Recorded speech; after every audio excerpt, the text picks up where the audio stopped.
Obrigada por se juntar à nova igreja. Amamos ouvir a respeito do que Deus tem feito através desse ministério.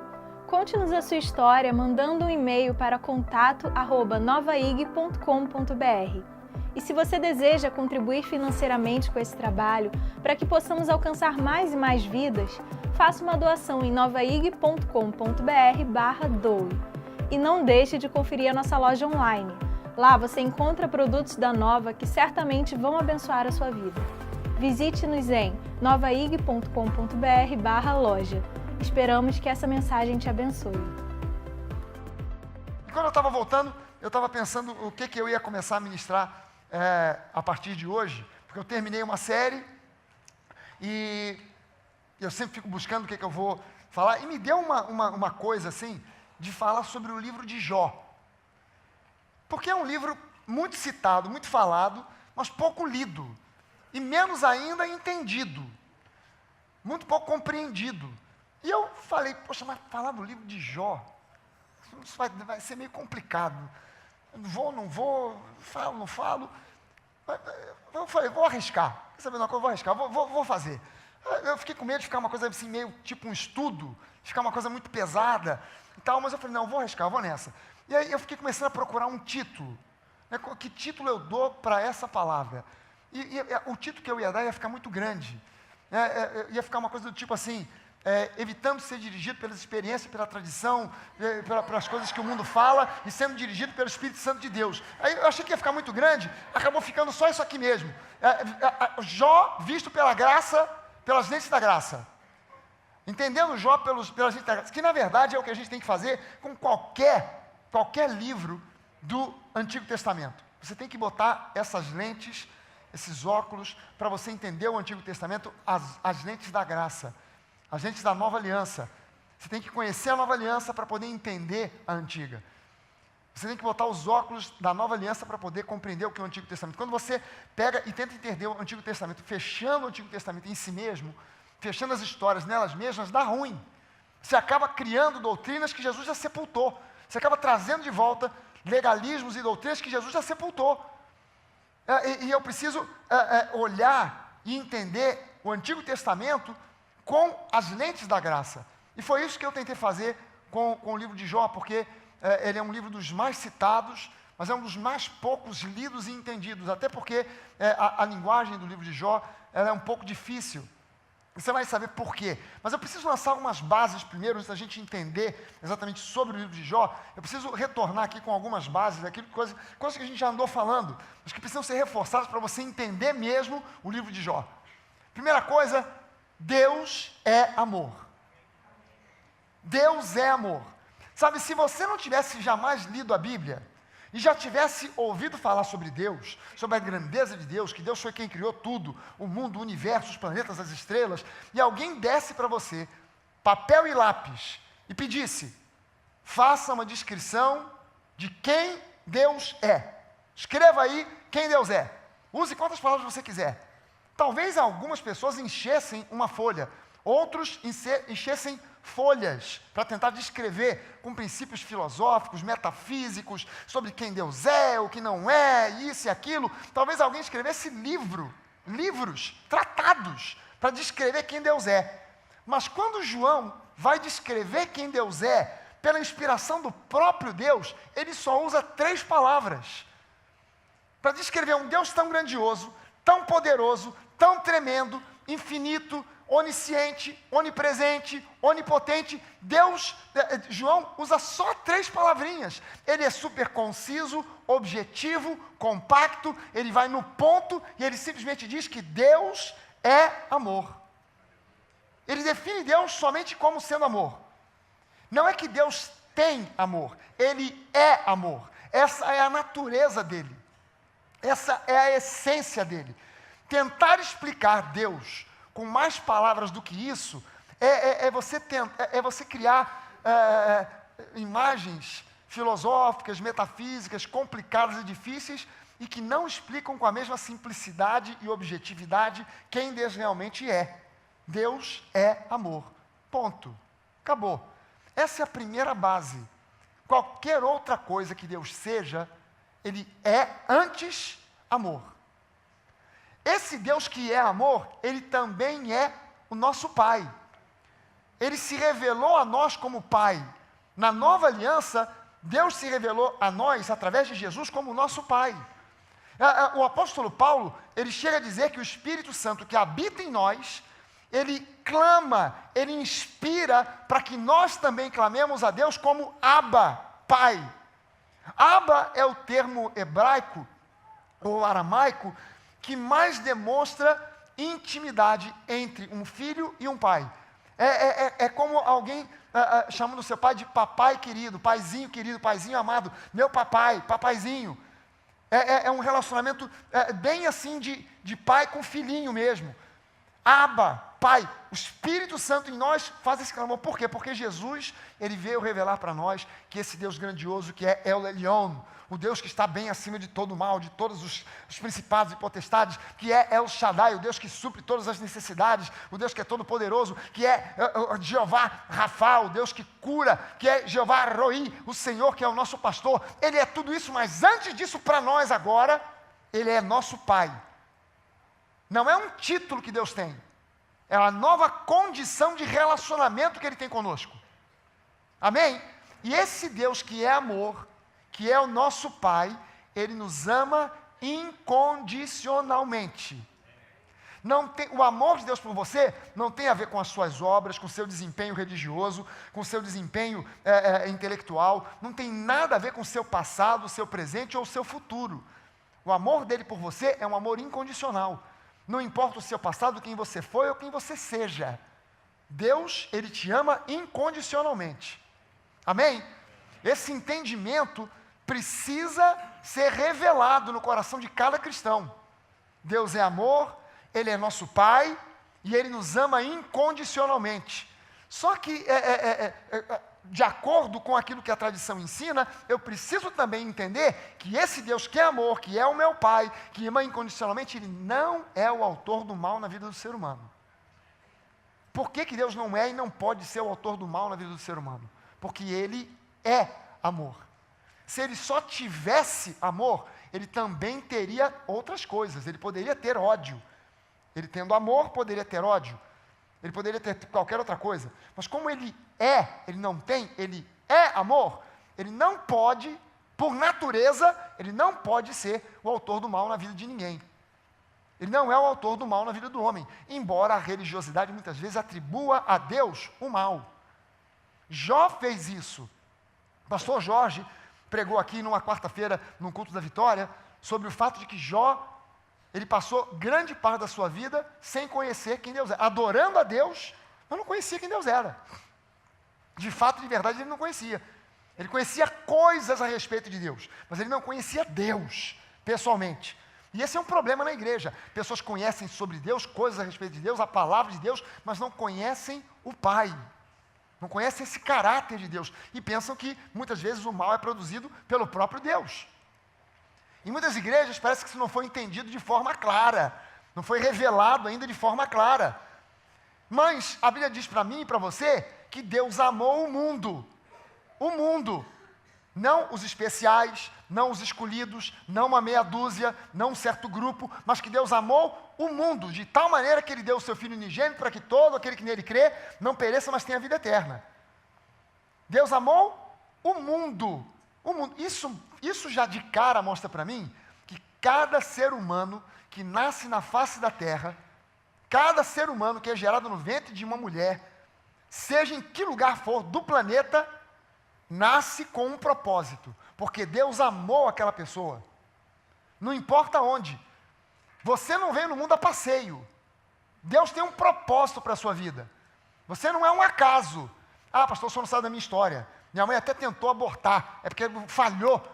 Pois é, porque Deus segurou, porque Ele tinha um propósito para você nascer.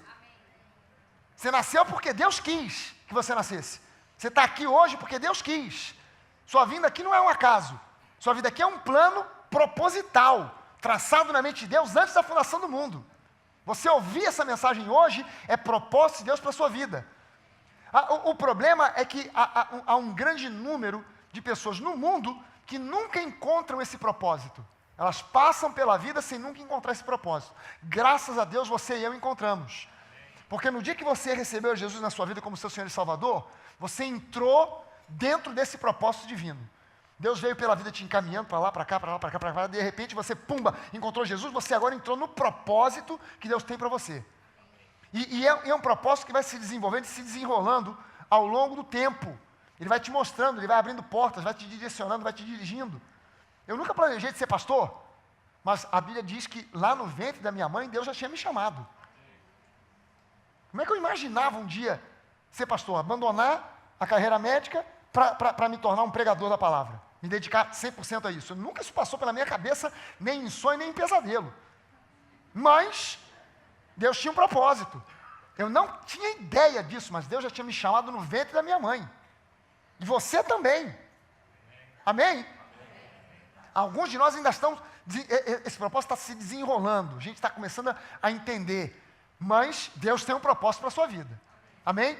Você não nasceu por um acaso, porque Deus amou o mundo, não um grupo, mas a todos. Deus tem um propósito para todo ser humano. Muitos não encontram esse propósito. Você e eu já entramos dentro desse propósito e a gente tem que crescer no entendimento e na revelação desse propósito que Deus tem para a vida de cada um de nós. Mas Deus é justiça, pastor. Eu sei que Deus é justiça. Eu sei que Deus é justo. Eu fico preocupado quando alguém diz, Deus é amor, mas Deus é justiça. Porque essa pessoa quando fala assim, ela está na verdade querendo dizer que Deus é amor, mas Deus é justiça. Ela quer na verdade colocar a justiça antes do amor, mas Deus, ele age de maneira justa, mas ele é amor. Ele é amor. A essência dele, antes, Deus só é justo porque ele é amor. E a justiça dele se faz através do amor. Amém? A justiça dele não se faz em ódio, em raiva, de forma vingativa. A justiça dele se veicula em amor, porque ele é amor. Porque Deus é amor. E por ser justo, ele não nos pune por tudo aquilo que Jesus já pagou por nós. Quem é aqui que tem carro próprio quitado, pago? Ok. Agora você imagina, você quitou seu carro e no mês seguinte você volta na agência querendo pagar mais uma prestação. Mas o carro está quitado. O senhor voltou aqui por quê? A senhora voltou por quê? Vim pagar a prestação. Não, mas o carro já ficou quitado no mês passado. Não, mas eu quero pagar. Não, mas já está quitado, já está pago. Aí você, no mês seguinte, você volta de novo. Aí o vendedor já olha, já comenta com o outro, olha lá, um maluco ali. Porque quem quer pagar de novo um carro que já está pago é o quê? Maluco. Então, ó, lá vem o maluco. Mês passado ele estava aqui. Quer ver? Ele vai querer, o que ele quer? Ele quer comprar um carro novo? Não. Ele quer trocar o velho pelo novo? Não. Ele quer continuar pagando o que já está pago. Aí ele vai, eu quero pagar. Não, mas já está pago. Aí, um ano depois, olha, lá vem o doido. Todo mês ele vem aqui. Há um ano, todo mês ele vem. Querendo pagar o carro que já está pago. Quer dizer, você e eu, Jesus já pagou o preço pelo nosso pecado. Ele já pagou o preço. Eu e você não temos mais nada para pagar. Não tem dívida nenhuma. Você não tem dívida nenhuma para pagar. Você não tem dívida nem com Deus, nem com o diabo, nem com ninguém, porque Jesus já pagou o preço. Então eu não tenho que agora ficar nessa mentalidade, não, mas eu estou hoje pagando pelos pecados do passado. Não, Jesus já pagou. Você não tem que pagar mais nada. Jó fez essa pergunta. Como pode o homem ser justo para com Deus? Está lá em Jó 9, 2. Quando a gente fala o nome de Jó, tem que ter um cuidado, porque dá umas cacofonias meio esquisitas, né? O verbo, conjugar verbo com o nome de Jó é complicado. Jotinha. Não, Jotinha. Aí você tem que falar Jó possuía, que é para evitar a cacofonia. Como pode ser o homem justo para com Deus? Ou seja, ele estava perguntando como é que pode o homem ser justificado diante de Deus? O homem com tanto problema, tanto pecado, tanto erro, como é que ele pode ser justificado diante de Deus? Uma pergunta justa que ele fez. Como é que pode o homem ser justificado diante de Deus, para com Deus? E aí a resposta é que Deus, que é amor, traçou um plano baseado no amor. Para resolver esse problema, Deus traçou um plano. Deus, ele te ama tanto, Ele nos ama tanto, que mesmo sendo nós herdeiros da herança pecaminosa de Adão, Deus bolou um plano para nos livrar. Deus bolou um plano fantástico, baseado em amor. Deus bola esse plano baseado em amor. Deus, Ele é santo, Deus, Ele é justo em todas as suas ações. Mas, na sua mais profunda essência, eu preciso me lembrar disso, Deus é amor. Deus, na sua mais profunda essência, Ele é santo, Ele é justo, mas na sua mais profunda essência, para entender esse plano de Deus, eu preciso entender que na sua mais profunda essência, Deus é amor. Ele nos ama, mas Ele não nos ama por algo que a gente, por alguma razão, algum motivo que nós demos a Ele para Ele nos amar. Não é por nenhuma razão, por nenhum motivo que nós demos a Ele que Ele nos ama. Ele nos ama só por um fato, porque Ele é amor. Ele não consegue evitar amar a cada um de nós, por mais defeitos que você tenha. Ele não consegue evitar, porque Ele é amor. Deus, Ele é bom para mim e para você, não é porque nós somos bons, mas porque Ele é bom. Isso está na essência dEle. Isso está na natureza de Deus. Então Ele traçou esse plano. Ele tornou Jesus o nosso representante legal. O primeiro representante legal da humanidade foi Adão. Adão pisou na bola. Quando Adão pisou na bola, Deus olha e fala assim, como é que eu resolvo essa parada agora? Porque pelo certo, o que tinha que acontecer? Adão pecou, Eva pecou. O salário do pecado é a morte. Então tem que morrer. Mas aí Deus bolou um plano, porque se Deus fosse só justiça, pecou, pum, um raio na cabeça de cada um. Acabou. Acabou, resolveu o problema. Por quê? Porque Deus é justiça. Não ia ter nem ninguém para contar a história. Não ia ter nem ninguém para depois contar a história. Os anjos é que iam dizer, rapaz, tá vendo? Com Deus não se brinca não, ué. O cara é justiça mesmo, olha lá. Fulminou, só sobrou aquele montinho de cinza, era Adão, aquele outro lá, Eva. Mas como Deus é amor, Ele bolou um plano. Jesus se tornou responsável, o nosso representante, e se tornou responsável pelos nossos pecados. Deus Pai colocou sobre o Filho todos, e eu botei com letra maiúscula para você entender que todos são todos. Todos os nossos pecados, todos os pecados da humanidade, de todos os seres humanos que já viveram desde Adão até o dia de hoje, e de todos aqueles que ainda viverão de hoje até o dia da segunda vinda de Jesus. Todos.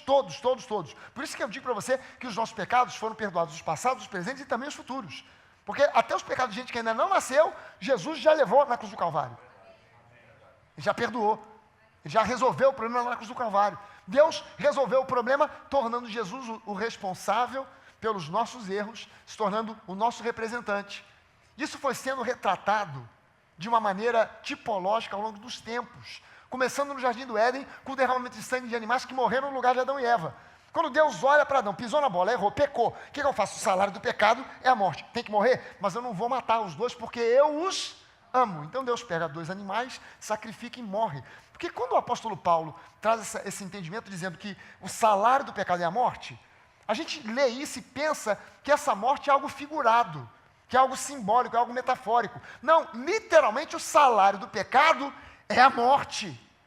É a morte. Não é uma coisa figurada, não é uma coisa tipológica, é algo concreto e literal. O salário do pecado é a morte. Então, ele foi lá e cumpriu aquilo que seria o que diz a palavra. O salário do pecado é a morte, então alguém tem que morrer. Mas eu não vou matar Adão e Eva porque eu amo Adão e Eva. Então, ele pegou dois substitutos. Pegou dois animais, matou no lugar de Adão e Eva e cobriu Adão e Eva com a pele dos animais, derramou o sangue. Então, temporariamente, o pecado de Adão e Eva ficou encoberto pelo sangue dos animais, porque alguém pagou o preço no lugar deles.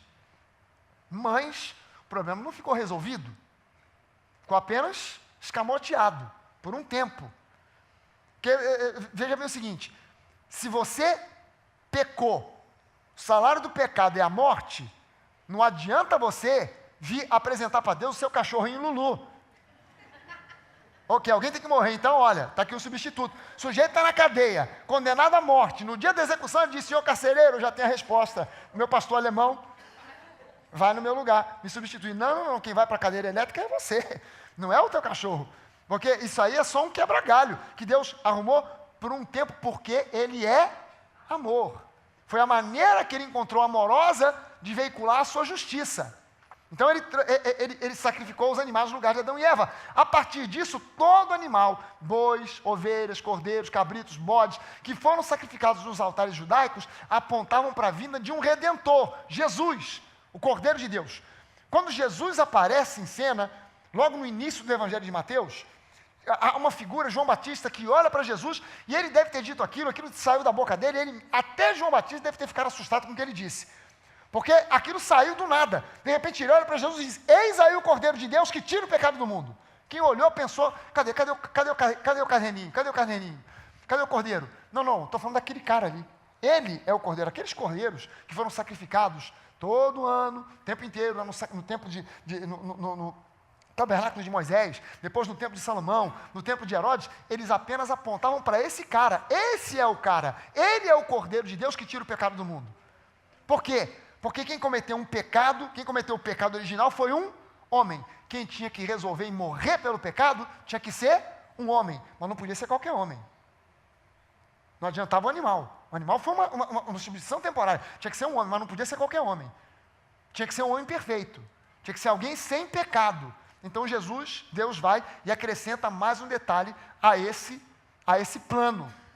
Ele acrescenta mais um detalhe a esse plano. Segundo a lei mosaica, todo animal sacrificado a Deus precisava ser sem defeito. O sacerdote examinava, se fosse sem defeito, está pronto para o sacrifício. Jesus então precisava ser humano, porque quem tinha que pagar pelo erro do homem era um outro homem, e não um animal substituto, aquilo era só temporário. Jesus ele veio como homem, mas não podia ter a herança humana do pecado. Então Deus trouxe essa solução. Jesus vai nascer de uma virgem. Caramba, que ideia fantástica que Deus teve. Porque todo ser humano que nasce com a herança do pecado, por causa do sangue. A herança sanguínea de Adão vem já com o pecado. Mas Jesus não foi concebido por homem, ele era filho, não era filho biológico de José. José foi o pai legal de Jesus, mas ele não era o pai biológico. Maria, ainda virgem, fica grávida, concebida pelo Espírito Santo. Então, nas veias e nas artérias de Jesus, não corria sangue humano igual ao meu e o seu. Não corria sangue contaminado pelo pecado. Porque o sangue, embora Maria fosse a mãe biológica de Jesus, o sangue de Maria não era o sangue de Jesus. Hoje a gente sabe disso, que o sangue da mãe é um, o sangue do bebê é outro. Não é o sangue da mãe que circula no bebê e depois volta para a mãe. O bebê tem o sangue dele, a mãe tem o dela. O sangue da mãe chega próximo do bebê na placenta, o sangue do bebê chega perto da mãe na placenta, mas os vasos dos dois não se fundem. Os vasos da mãe chegam próximo dos vasos do bebê na placenta, mas apenas chegam perto. Não encontram um com o outro. E nessa proximidade, a nível molecular, a nível biológico, a nível celular, o sangue da mãe libera alimento para o sangue do bebê que absorve, o sangue do bebê libera os metabólitos, os resultados do metabolismo, as excretas, o lixo metabólico, a mãe absorve e joga fora no xixi. Então a mãe faz xixi por ela e pelo bebê. E o bebê, o sangue de um não é o sangue do outro. Jesus depois, se você pegasse Jesus, porque ele era humano, ele era homem, se você tirasse um bocado de sangue de Jesus para fazer um exame de sangue, você ia encontrar hemácia, você ia encontrar leucócito, você ia encontrar triglicerídeo, colesterol, igualzinho o seu sangue. Mas uma coisa você não ia encontrar, a marca do pecado. Porque o sangue de Jesus era um sangue divino. Por isso que o sangue dele serviu para nos redimir. Não era o sangue de um animal, não era o sangue de um cordeiro, não era o sangue de um bicho. Era um sangue humano, mas um sangue de um humano perfeito. Deus feito em carne. Jesus viveu uma vida perfeita, cumpriu toda a lei de Moisés e ao morrer na cruz, ele estava recebendo a punição por nossos pecados, porque o salário do pecado é a morte. Então Deus não bypassou a lei. Deus cumpriu a lei em Jesus. O salário do pecado é a morte, nós precisávamos morrer, tínhamos que morrer por causa do pecado, Deus então providenciou a morte em Jesus. Ele nos substituiu, ele morreu no nosso lugar. Amém, gente? Não podia ser eu ou você, não podia ser um ser humano qualquer.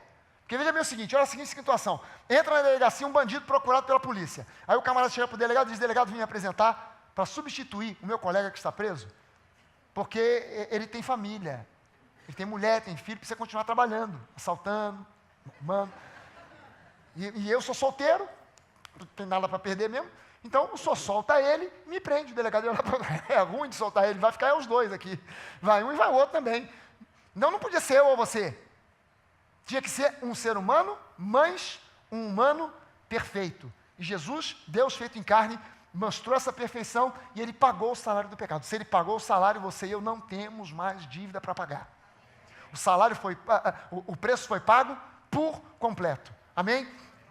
Deus é justo e não poderia ignorar o problema do pecado, e ele não ignorou. Ele resolveu o problema do pecado. O inocente, Jesus, morreu em lugar dos culpados, que somos nós. O pecado foi punido com a mais grave penalidade, a morte. Jesus não pegou 30 anos de cadeia, nem prisão perpétua. Ele foi condenado à morte, porque o salário do pecado é a morte. Ele nos substituiu, recebeu sobre si os nossos pecados. Hoje você e eu não temos mais dívida com relação ao pecado. Amém? Você e eu somos hoje livres de toda a dívida do pecado. Você e hoje, é um erro alguém olhar, estou hoje pagando os preços dos meus erros do passado. Jesus já pagou o preço. Para de voltar na agência e continuar pagando o carro quitado. Para com isso. O carro já é seu. Não tem mais que pagar nada. Se Deus rejeitasse o pecador hoje, ele estaria rejeitando a obra de Jesus na cruz do Calvário. O problema é que a igreja ela é muito condescendente com o mundo e é dura demais com ela mesma. Porque o pecador vem do mundo, a igreja recebe, venha como está. Mas e o sujeito dentro da igreja que peca? Bota ele para correr daqui. Não, mas ele quer voltar. Para quê? Não volta não. Vai para o diabo que eu carrego.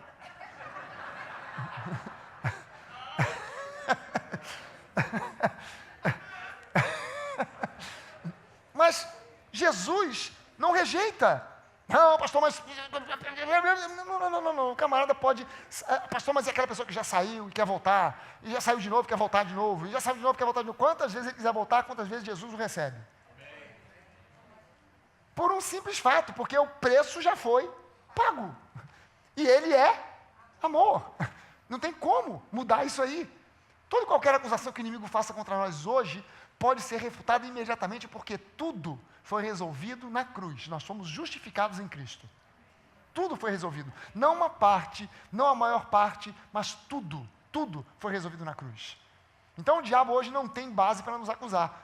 É porque, desconhecendo isso aqui, muitas pessoas aceitam que o diabo lance sobre elas acusação e condenação, quando na verdade nós somos livres de toda condenação. Aí a pergunta que fazem é, então por que o diabo ainda hoje nos acusa? Se é uma coisa inútil, porque nós já fomos livres, por que ele nos acusa? É simples, é porque o diabo entende tudo sobre lei. Ele entende tudo sobre lei, mas não tem um pingo de entendimento sobre o amor. E ele não se conforma com a graça. O diabo não se conforma com a graça.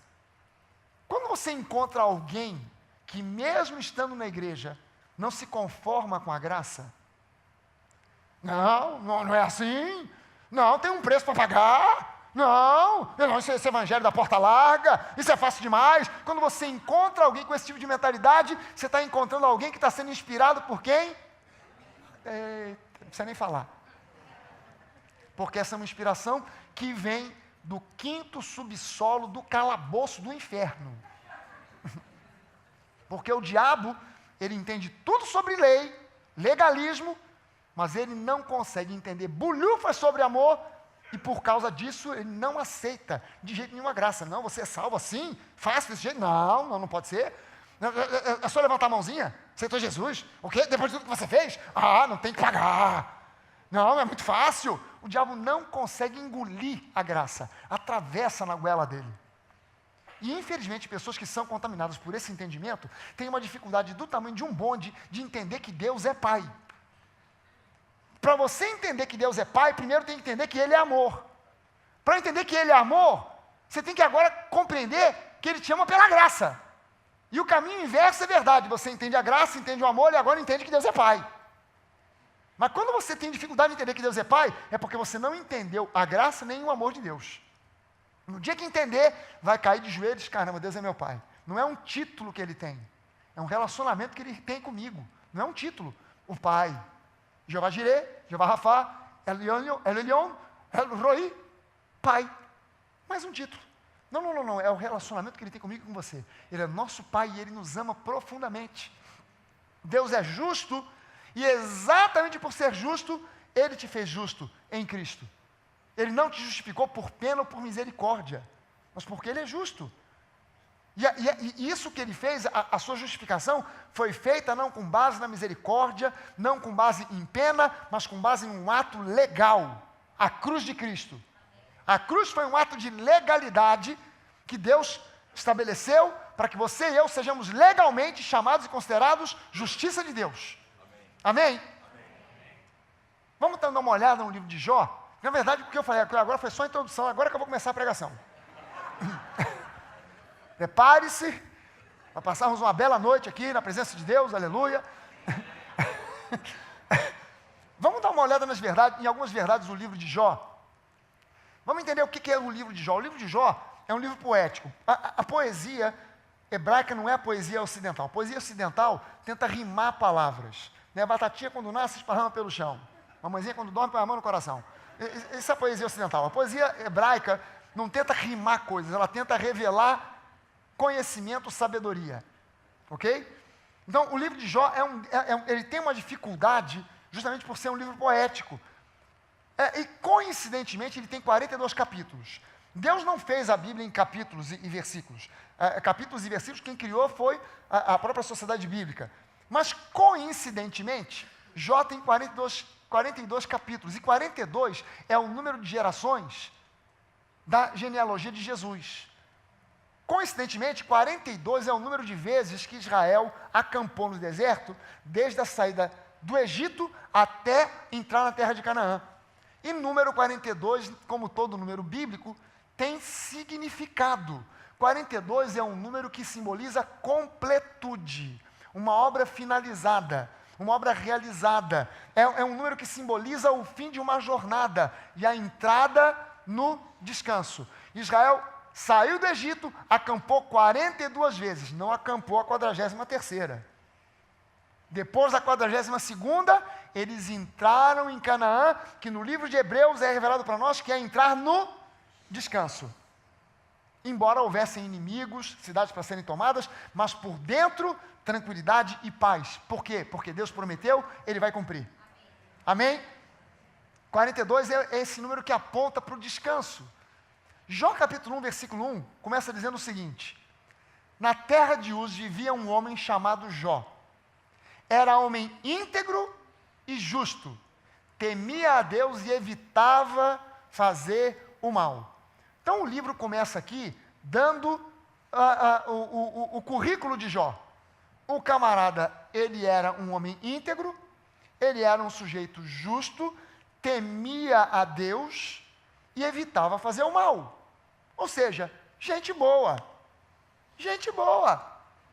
Mas muita gente nas igrejas pensa que se você passar por algum tipo de tribulação, isso é fruto de algum pecado. O irmão está passando por problema, por luta, por dificuldade? Confessa aí. Debaixo desse caroço tem angu.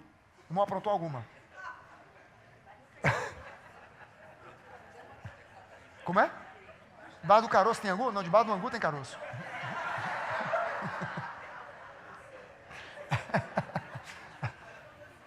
Mas olha só, Jó não sofreu feito um condenado? E olha o currículo do cara.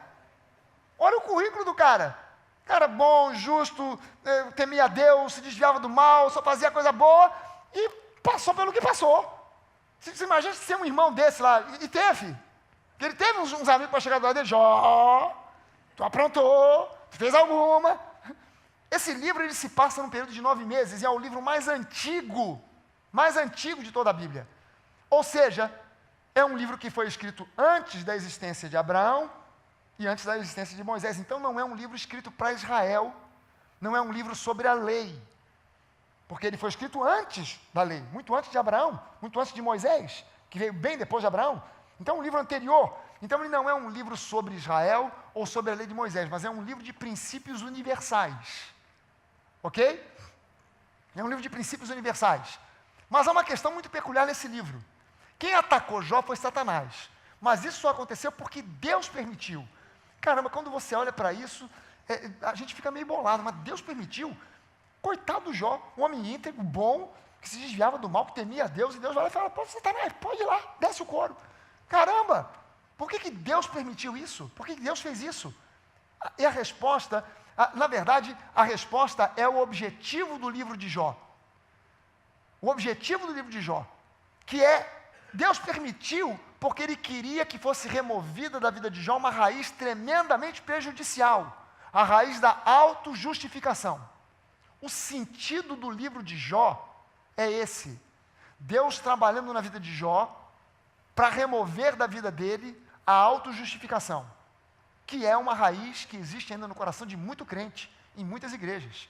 Não, mas eu isso, eu aquilo, eu faço, eu aconteço, eu não mereço porque eu sou bom, porque eu vou à igreja, eu sou dizimista, então eu não mereço essa falência, esse problema, porque eu sou dizimista, porque eu sou ofertante, eu não mereço esse problema porque eu sirvo na igreja, e tal.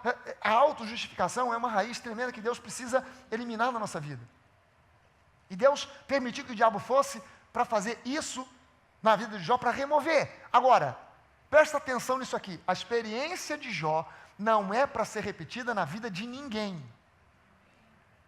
Não pense, por favor, como eu já vi gente pregando dizendo, se isso aconteceu com Jó, por que não aconteceria com você? Não é para repetir na vida de ninguém. Isso aqui é uma história que tem uma tipologia para nos ensinar. Deus não tem hoje como permitir, Ele não vai permitir hoje que o diabo venha na sua vida. O de Deus está permitindo que o diabo venha na minha vida e tal, para fazer acontecer. Hoje, nós passamos por lutas, nós passamos por sofrimentos, por tribulações, mas nós temos um intercessor junto ao Pai, que é Jesus, que pagou o preço pela nossa redenção. Jó não possuía, eu e você possuímos, eu e você temos, Jó não possuía. Alguém que intercedesse, a experiência dele foi uma experiência radical, que não é para ser repetida na vida de ninguém. Amém? De ninguém que esteja em Cristo. Em segundo lugar, o diabo precisou ir até Deus para pedir permissão para atacar Jó. Isso hoje não é possível. Por que isso hoje não pode acontecer? Porque em Hebreus 9 nos diz que o tabernáculo de Moisés, assim como o livro da lei, os utensílios sagrados foram aspergidos com sangue de bezerros e bodes. E diz ainda que, segundo a lei, quase todas as coisas eram purificadas com sangue. Então Moisés construiu o tabernáculo. Quando ele terminou de fazer a tenda, a arca da aliança, o altar de incenso, o menorá, a mesa dos pães, o altar de sacrifício, quando ele terminou tudo, Deus deu uma instrução que ele matasse alguns animais, pegasse o sangue, botasse numa bucha e saísse salpicando tudo com o sangue daqueles animais. Aí a Bíblia diz que isso aqui Moisés fez e que, portanto, era necessário que as figuras, o tabernáculo, a arca da aliança, o menorá, que as figuras das coisas que se acham nos céus se purificassem com sacrifícios, mas as próprias coisas celestiais com sacrifícios a eles superiores. Se você ler o livro de Hebreus, os capítulos 8, 9 e 10, você vai entender que depois de ressuscitado, Jesus fez uma visita ao céu para realizar isso aqui. Ele levou o seu sangue e aspergiu nas moradas celestiais o seu sangue. Então, quando no início do livro de Jó, diz que um dia vieram os filhos de Deus congregar com Deus e Satanás veio junto. Hoje ele não pode ir. Por quê? Porque hoje aquele lugar está ungido com o sangue de Jesus. Você e eu também fomos aspergidos com o sangue de Jesus. Por isso a Bíblia diz que aquele que está em Cristo maligno não o toca. Porque você e eu fomos aspergidos com esse mesmo sangue. E o diabo não tem como tocar em você. Por isso é que ele fica de longe mandando setas inflamadas. Por isso é que ele fica manipulando circunstâncias para gerar em você temor, medo, incredulidade, dúvida. Ele fica manipulando circunstâncias e lançando pensamentos de inferioridade, pensamentos de negatividade, de impossibilidades, para você achar que não vai dar, que não tem jeito, que não tem remédio. Mas eu preciso entender que hoje o diabo não tem como ir a Deus para nos acusar. Então, como ele não pode ir lá para falar com Deus, porque o sangue de Jesus barra ele, então ele vem para lançar pensamentos, ele vem para manipular circunstâncias. Isso significa que a própria habitação celestial de Deus foi aspergida com o sangue de Jesus. Então, hoje o diabo não pode se atrever a ir até lá para o que quer que seja, muito menos para nos acusar diante do nosso Pai. Muito menos para isso. Logo no início do livro de Jó, ele recebe uma série de notícias, são 4 notícias que ele recebe, que são de arrasar. Aliás, problema normalmente nunca vem sozinho. Traz o irmão, o primo mais velho, o irmão mais novo, sempre vem acompanhado. E Jó recebe 4, uma atrás da outra. Primeiro vem os sabeus, aqueles que sabiam mais que todo mundo, vieram e disseram, os sabeus levaram seus bois e jumentas e mataram seus servos. Aí o cara já leva um choque, né? Já leva aquela pancada. Vieram os sabeus, levaram os teus bois, as tuas jumentas e mataram os teus servos. Aí chega um segundo mensageiro. Desceu fogo do céu, ou seja, provavelmente uma tempestade de raios, matando as suas ovelhas e também os servos que estavam tomando conta das ovelhas. Segunda paulada. Aí vem o terceiro camarada. O terceiro chega dizendo que os caldeus levaram os camelos e mataram os servos que cuidavam daqueles animais. Aí chega um quarto mensageiro. Misericórdia. Aí o quarto chega para dizer, olha, teu irmão, teu filho mais velho, convidou os irmãos para uma celebração em casa, estavam todos reunidos, todos os teus filhos, na casa do teu filho mais velho, bateu um tufão, derrubou a casa e todos os teus filhos morreram soterrados. Misericórdia. Misericórdia. O cara perdeu tudo, não foi uma notícia assim, ó, deu ruim naquele negócio, daquele investimento da bolsa, hein? Mas o resto está tudo bem. Não deu tudo ruim, deu ruim geral.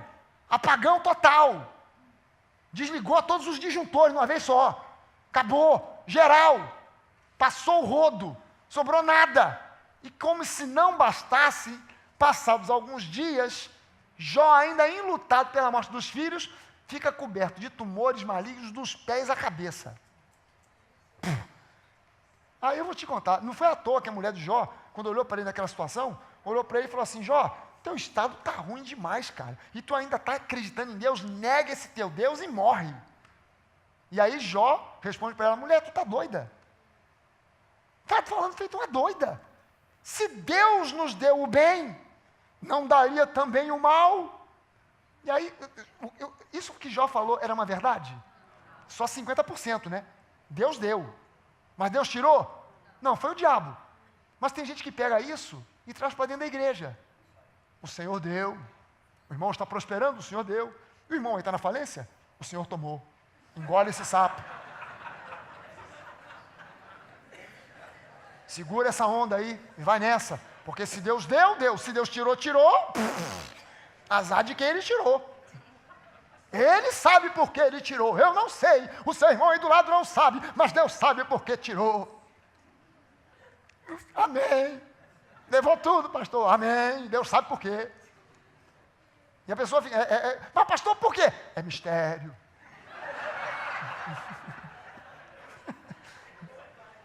Então fica nessa, engole esse sapo. E é engraçado que a Bíblia diz exatamente assim, que Jó ficou coberto de tumores dos pés à cabeça. Normalmente a gente diz da cabeça aos pés, né? Mas por que ele disse dos pés à cabeça? Já é uma dica de que veio lá do quinto subsolo do calabouço. Porque o apóstolo Tiago diz para nós que todo dom bom vem do alto. Mas e o que não presta?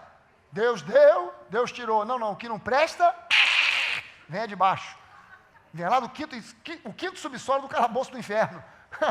Então entraram em cena agora 3 amigos de Jó. Ele faz, que alguém tem que fazer, então ele faz.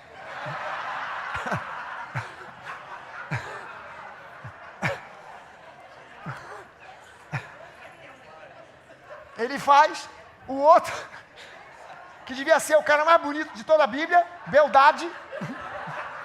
Não é Beldade, é Bildade. E por fim, Zofar, que veio para zoar o coitado do Jó. E é interessante que esses caras vieram para consolar Jó. Eles vieram com sinceridade de coração, com boas intenções. A Bíblia diz que quando eles viram Jó de longe, eles avistaram Jó, eles começaram a chorar, eles se compadeceram de Jó, eles estavam com boas intenções, mas diz um ditado que de boas intenções, o inferno está lotado.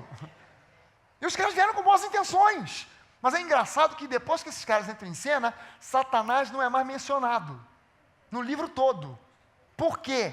Porque Satanás foi para o lado, agora deixa que eles completem a obra. Eu comecei, eles vão terminar. Porque esses caras só faltaram acabar de matar Jó. Na boa intenção deles. Na boa intenção de ajudar. Na boa intenção de consolar, de confortar Jó. Cada um deles apresenta uma série de argumentos para justificar o sofrimento de Jó. E esses argumentos não eram errados per se. Por si mesmo, você vai ver que muitas coisas que os amigos de Jó disseram eram verdades. Mas uma verdade falada fora do contexto, na hora errada, de jeito errado, é pior do que uma mentira. Acaba ficando quase que equivalente a uma heresia. E os caras não falando coisas erradas, mas foram aplicadas de modo errado, no contexto errado. Para você ter uma ideia, vou dar para você algumas amostras do que cada um desses amigos falou. O primeiro deles, o Elifaz, o que ele fez? Falou para Jó o seguinte: Jó, meu amigo Jó, reflita agora. Qual foi o inocente que chegou a perecer? Onde os íntegros sofreram destruição? Pelo que eu tenho observado, quem cultiva o mal e semeia a maldade, isso também colherá. O que esse cara está dizendo para Jó? Jó, quem é gente boa, recebe o bem. E quem apronta, recebe o mal. Então, poxa, faz favor, fala logo a verdade. Você aprontou alguma. Fala, confessa. Isso aí, gente, quando você traz esse comportamento para dentro da igreja, há pessoas que são capazes de visitar um irmão que está enfermo, internado no hospital, porque as pessoas gradam as coisas assim. Se o sujeito está com uma gripezinha, é só um pecadinho pequeno. Mas se ele está internado, ao ponto de estar internado, é porque realmente o pecado é grande. Aí o camarada vai lá, olha, Deus me mandou aqui para falar com você. Deus te deu 3 dias para tu resolver, para tu se acertar com Ele. Ele te trouxe para esse estado de enfermidade, que é para você se acertar com Ele. Você dizia que não tinha tempo para orar, aqui você terá tempo para orar. Você dizia que não tinha tempo para ler a Bíblia, aqui você terá tempo para ler a Bíblia. Deus me disse 3 dias, 3 dias, para você se acertar com Deus. Senão, Ele te levará para as moradas celestiais. Eis que o Senhor te diz, amém. E vai embora. E o coitado do doente que estava lá?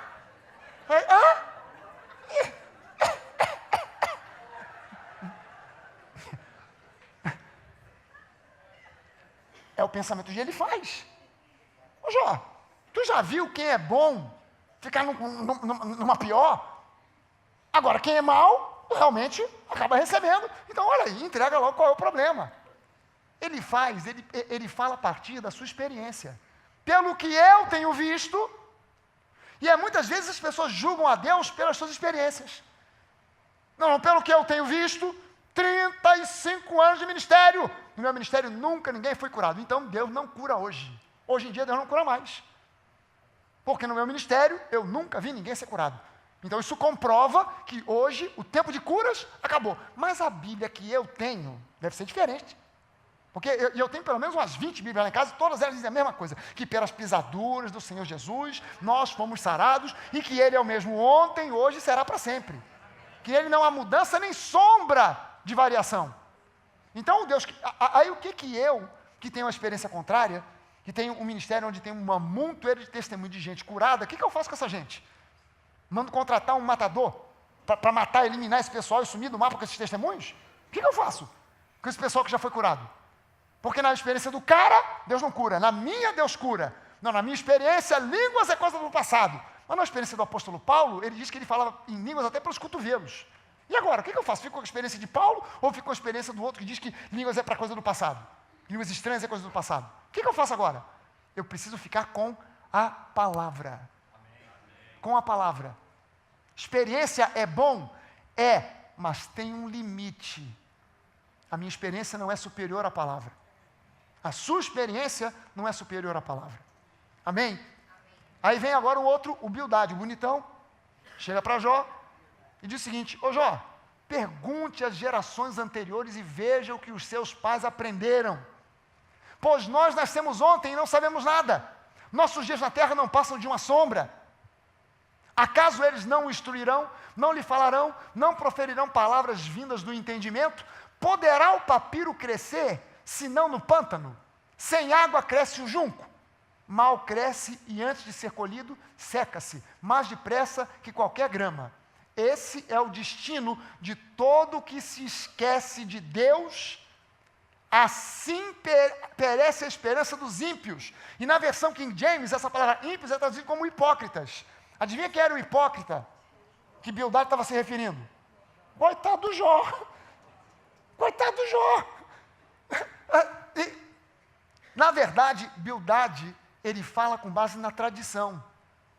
Ô Jó, o Elifaz falou com base na experiência, mas eu quero que você apele para os antepassados, para as experiências. Nós somos, a nossa experiência de vida é muito pouca. Nós vivemos muito pouco tempo nessa terra, a gente não sabe nada. Então vamos olhar para trás, vamos ver as tradições. Tradições. Tem tradições que são boas. outras que são inócuas. E o apóstolo Paulo até fala para Timóteo, Timóteo, conserva as tradições que você foi ensinado. Então há tradições que são legais, mas há certas outras que são verdadeiras cadeias. Há igrejas que vivem com base na tradição e não na palavra. E por causa da tradição, os jovens não podem isso, as mulheres não podem aquilo, os homens não podem aquilo outro, não pode jogar bola, não pode ir ao cinema, não pode maquiar, não pode depilar a perna, pelo amor de Deus. Se uma igreja qualquer assume, dizendo, olha, aqui na nossa igreja as mulheres não podem depilar, não podem pintar cabelo, não podem se maquiar. Ótimo, mas é a decisão da igreja. Assuma como uma tradição da igreja, e não como algo vindo da inspiração do Espírito Santo. Porque na minha casa, pelo menos, eu não quero espantalho dormindo comigo. Espantalho é para ficar no meio do mato lá espantando corvo.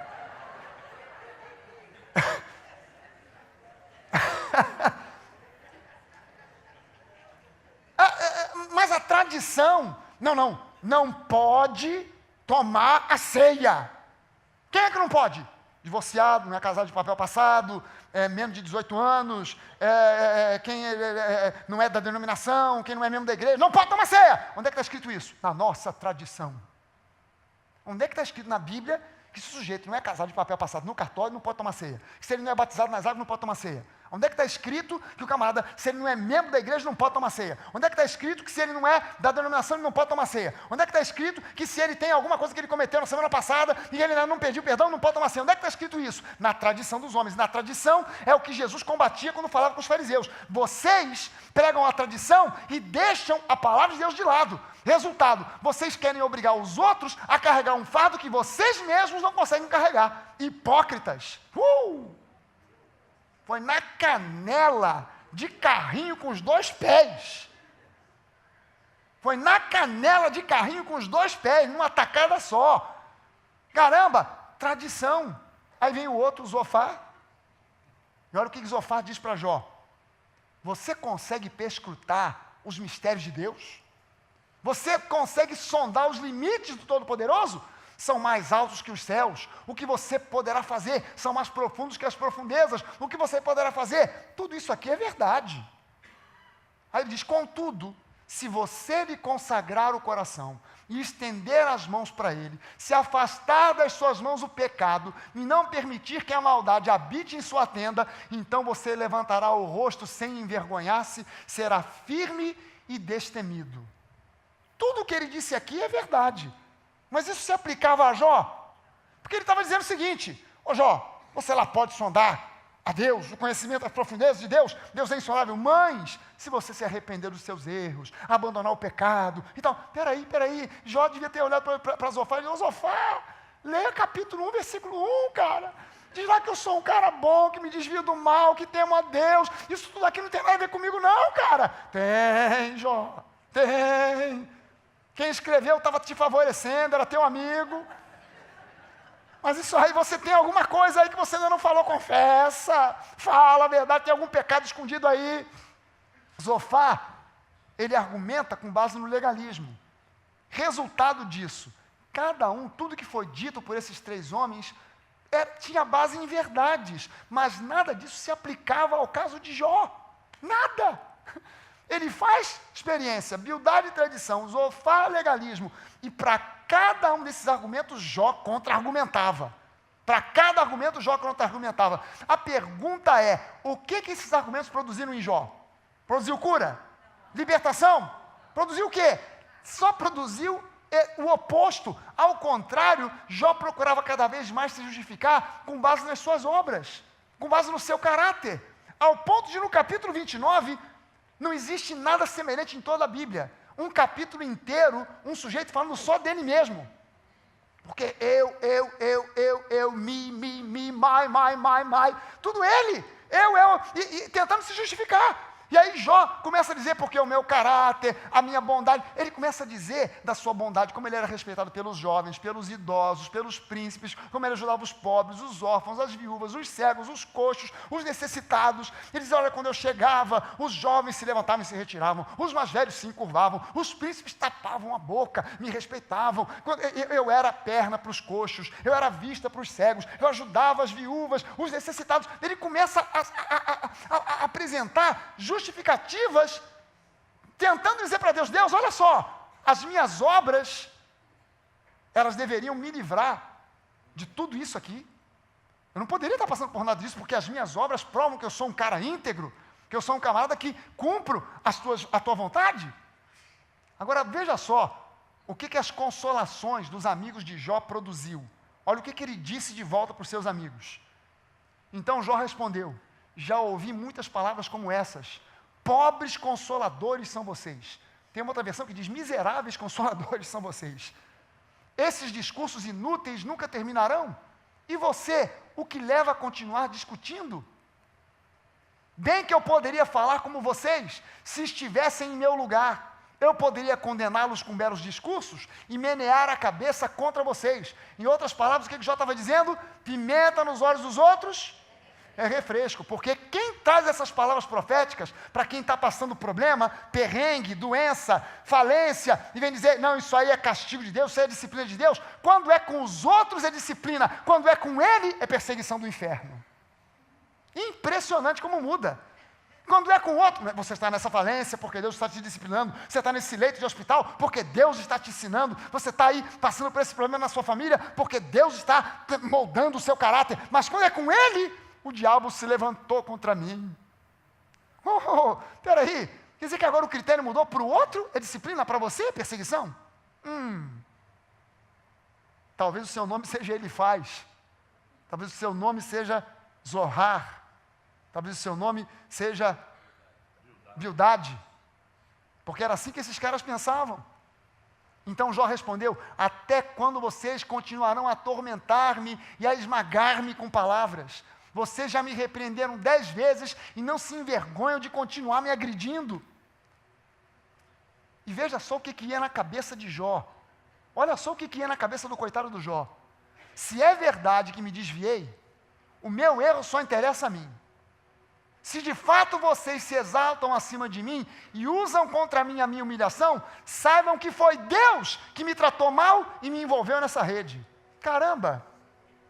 Olha o que os argumentos dos caras conduziu Jó a pensar. Se eu estou com algum problema, o problema é meu, já não quero nem mais ouvir nada que vocês têm para dizer. O problema é meu. Agora, eu quero que vocês saibam o seguinte, quem me meteu nessa enrascada foi Deus. Deus não tinha nada. Quem produziu tudo aquilo foi o diabo.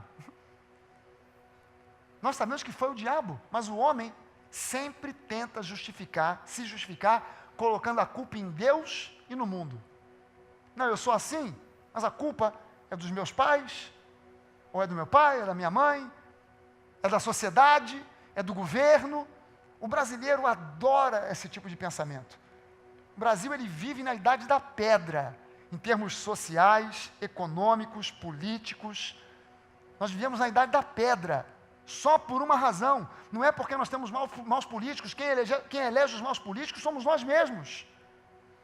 Os políticos são ruins porque nós escolhemos mal, e a gente escolhe mal porque pensa mal, e pensa mal simplesmente pelo fato de que nós temos uma mentalidade de autojustificação.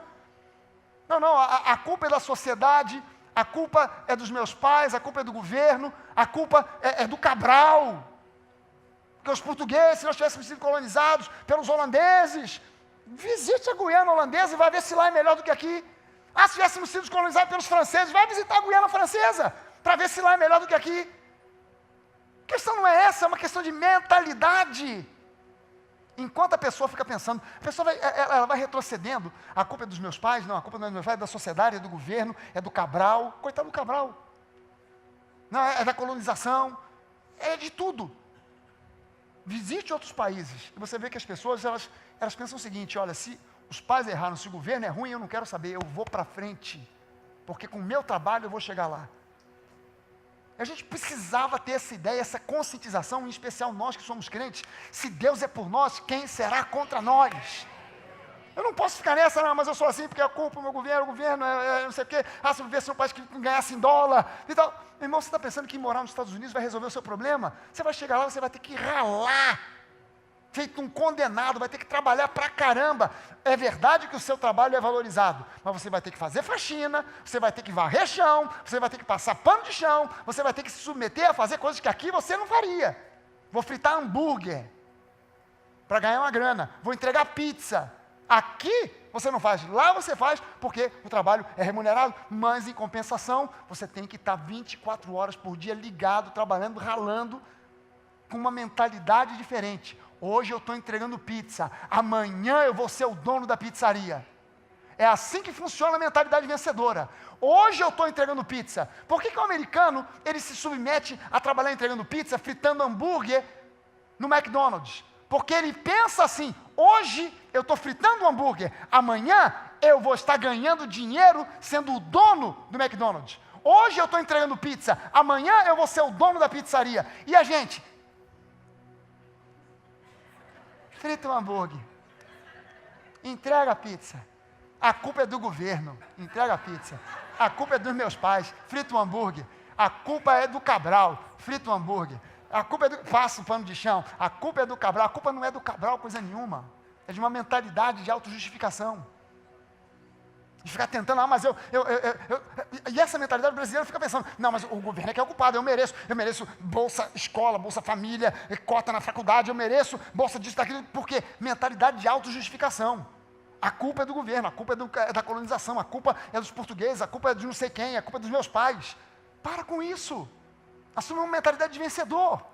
Não importa quem você foi, importa quem você é em Cristo. Não importa mais nada. Enquanto os 3 amigos de Jó falavam, tinha um cara, que ficou quieto o tempo inteiro, um tal de Eliú. Esse Eliú era um jovem que ficou quieto porque ele era muito novo. E em respeito aos mais velhos, ele ficou só de longe vendo a conversa dos 4. Os 3 amigos, Jó, e ele só observando. De repente, ele viu que os 3 não tinham mais o que falar, ele entra em cena e fala. E olha só o que esse camarada diz. Eliú tinha ficado esperando para falar a Jó, porque eles eram mais velhos que ele. Mas quando viu que os 3 não tinham mais nada a dizer, indignou-se. Ele foi ouvindo, esperando que eles trouxessem, por fim, uma palavra real de esperança, uma palavra real de graça, uma palavra real de força, uma palavra real de cura. Mas como eles não trouxeram, eles só trouxeram experiência, legalismo, tradição. Então ele entrou em cena indignado. Peraí, eu esperava que vocês fossem além disso. Vocês não foram, então agora falo eu.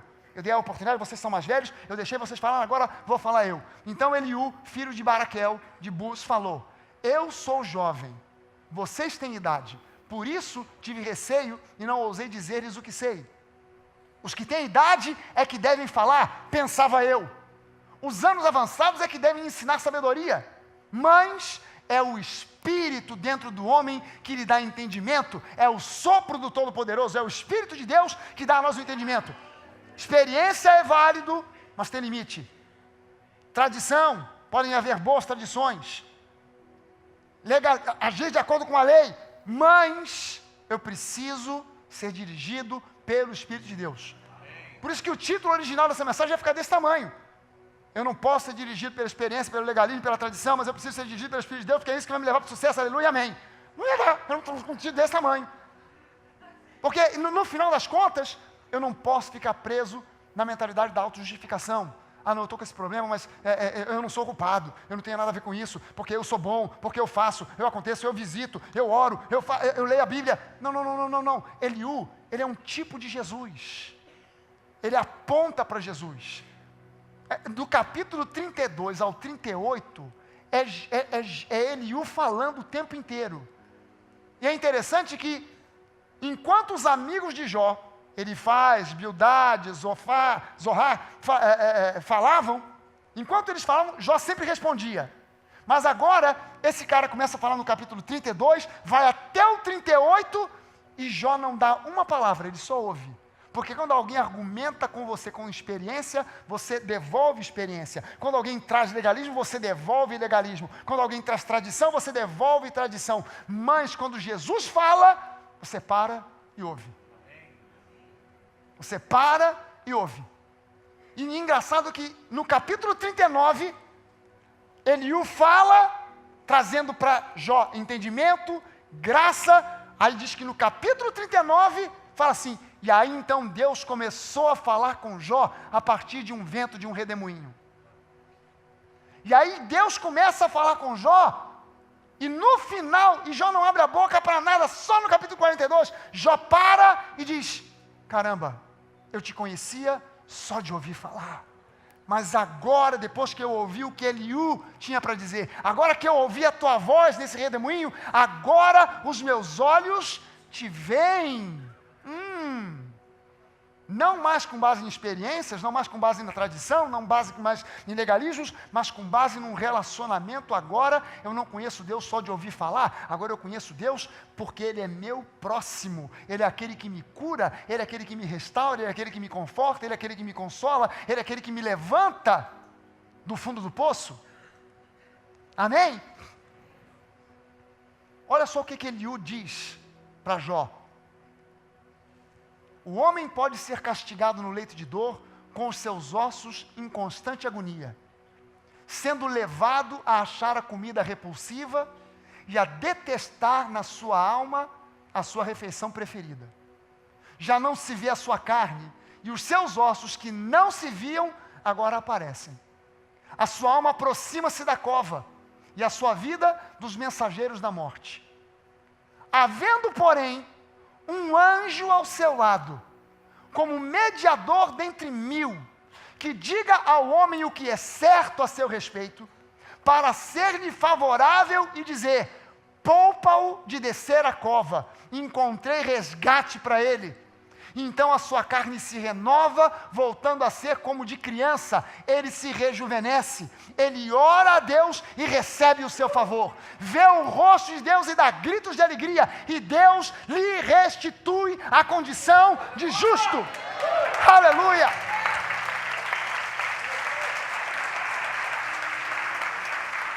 Olha o que esse cara disse para Jó.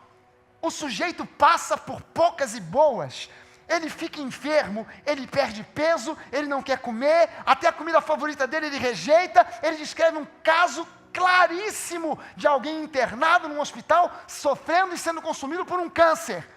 O camarada emagrece, os ossos aparecem, e alguém que aparece para falar alguma coisa, fala bobagem com base na experiência, outro com base na tradição, outro com base em legalismo, mas se aparecer um entre mil, um mensageiro. A palavra anjos aqui, anjo, não é anjo com asa, é um mensageiro, é alguém que entre mil que trazem mensagens negativas, de lei, de julgamento, mas se aparece um que traz a palavra da graça, um que traz a palavra dizendo: olha, Deus, Ele se importa com você, Ele te ama incondicionalmente, Ele te cura, Ele te liberta, você já achou um resgate, Deus já enviou um resgate, Jesus é o resgate por você. Se aparece um que traz essa mensagem, a palavra diz que a pessoa é curada, e a carne dela, que tinha sido consumida, se torna como a carne de uma criança. Ele é curado, ele é restaurado, mas é preciso que apareça um pelo menos, que leve àquela pessoa